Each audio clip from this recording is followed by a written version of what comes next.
Hello and welcome to In Perspective, the video where I talk about my impressions of games, their betas, and the like. Today we'll be taking a look at the Rainbow Six Siege beta.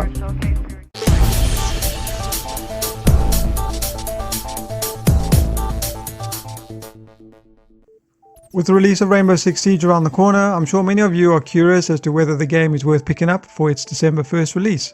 If you want more information about what the available versions are, what they contain and their prices, you can check out my other video here.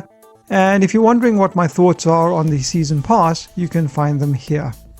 So getting back to the beta. Rainbow Six Siege is a multiplayer, tactical, team-based first-person shooter.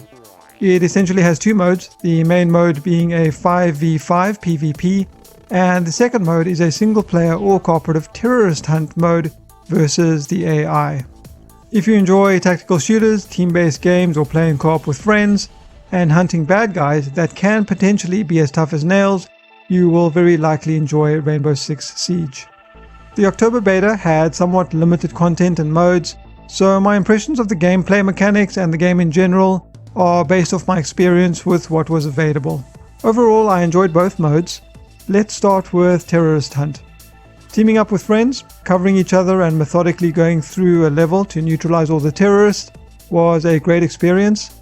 Perhaps I am a little biased here since I've been a fan of the Rainbow Six Terrorist Hunt modes since the beginning. It had enough to keep us on edge and entertained at the same time. It was challenging, but not frustratingly so. If I died, it was usually because of something that I did. There were only 3 maps in the beta, but the ability to choose between different operators, all with unique playstyles, and the 3 difficulty modes meant that I didn't find myself getting bored. This mode was playable lone wolf as well, for those of you who enjoy the extra challenge, or just feel like playing by yourselves. The full release of the game not only has a total of 11 maps with variations of day and night, but also provide additional modes within Terrorist Hunt. We had access to the classic Terrorist Hunt in the beta, where the objective was to eliminate all the terrorists on the map, which in itself was great fun.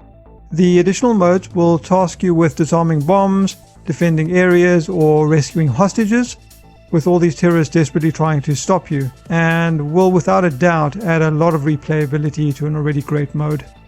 The flagship PvP mode was obviously also limited to the 3 maps and did not allow access to all of the operators. The leveling system was available in the beta as well. It allowed us to unlock weapon modifications as well as operators, and overall it gave me a good idea of what I could expect from the full release. I believe the rate at which the renown, which is the game's XP system, is gained will be the same, if not very similar, in the final release.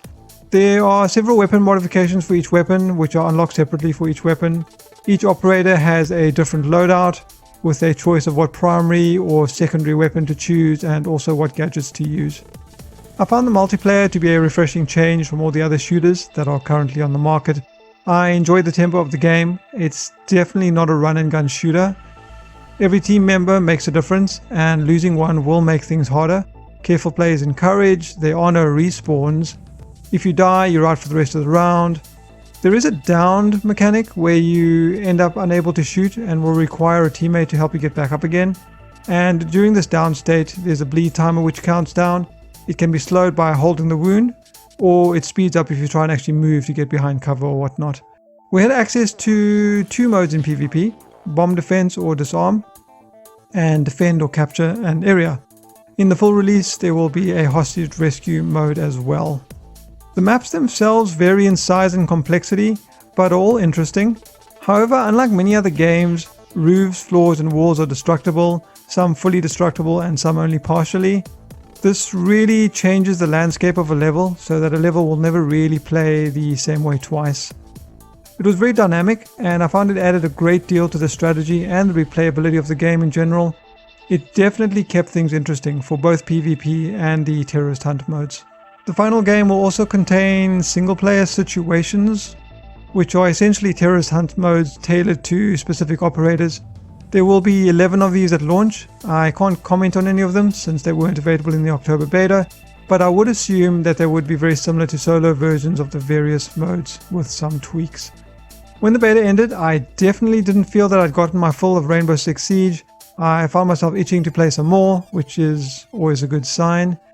There were a couple of issues though I had with the beta, but most have been addressed since then. If you're interested in the changes, you can find all that info in my PC requirements and post-beta updates video.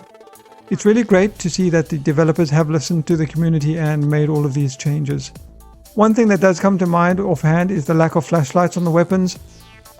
With the day and night variations in the levels, it would have added another level of strategy. For example, being able to cut the power and have to use flashlights or even night vision goggles could have been an interesting twist. I'm assuming it was for balance reasons that was not included, but we can always hope.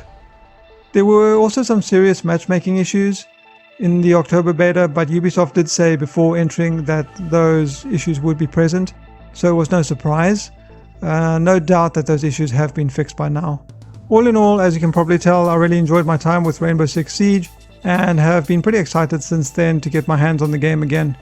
I haven't gone into depth into each operator, the maps, the modes, and the game in general. Those videos will come.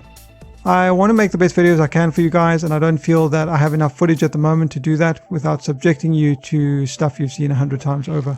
This short video was just to let you know my thoughts on the beta and why I think the game is worth picking up.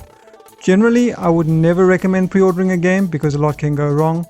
Arkham Knight is probably the best example this year. In this case though, for me, at least having gotten my hands on the game for a good many hours, I can safely say that if the full game is basically what the beta was, with better matchmaking of course, more maps, more modes, and more operators, then yeah, sign me up.